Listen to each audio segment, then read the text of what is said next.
ఉపాధ్యాయులు అందుకే చంద్రబాబు నాయుడు గారి నాయకత్వంతో మెగా డిఎస్సి కూడా ప్రకటించాం. ఉపాధ్యాయుల పోస్టులు కూడా భర్తీ చేస్తున్నాం. నెక్స్ట్ ఇయర్ ఏదైతే స్కూల్ ఓపెన్ అయ్యే సమయానికి ఉపాధ్యాయులు కూడా పకడ్బందీగా మేము ఏర్పాటు చేస్తాం.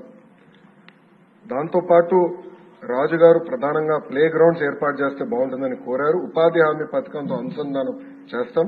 పవనంతో నేను చర్చిస్తాను. ఆయనతో పాటు మన స్పోర్ట్స్ మినిస్టర్ తో కూడా ఆల్రెడీ డిస్కషన్ చేశాను. ఇంటర్ స్కూల్ కాంపిటీషన్ ఎట్లా పెట్టాలి, ఇంటర్ డిస్ట్రిక్ట్ కాంపిటీషన్స్ ఎట్లా ఏర్పాటు చేయాలి, కేవలం స్పోర్ట్సే కాదు ఆర్ట్స్ అండ్ క్రాఫ్ట్స్ ని ఎట్లా ప్రోత్సహించాలి అని దానిపైన మేము కూడా డిస్కస్ చేస్తున్నాం. సాంసర్ గారు అన్నట్లు ఉపాధ్యాయుల్ని కూడా పెద్ద ఎత్తున హెరాస్మెంట్ జరిగింది. గత ప్రభుత్వం వాళ్ళకి అనేక యాప్లు ఇచ్చి వాళ్ళు అన్ని రకాలుగా ఇబ్బంది పెట్టిన విషయం వాస్తవం. పాదయాత్రలో కూడా ఉపాధ్యాయులను కలిశారు.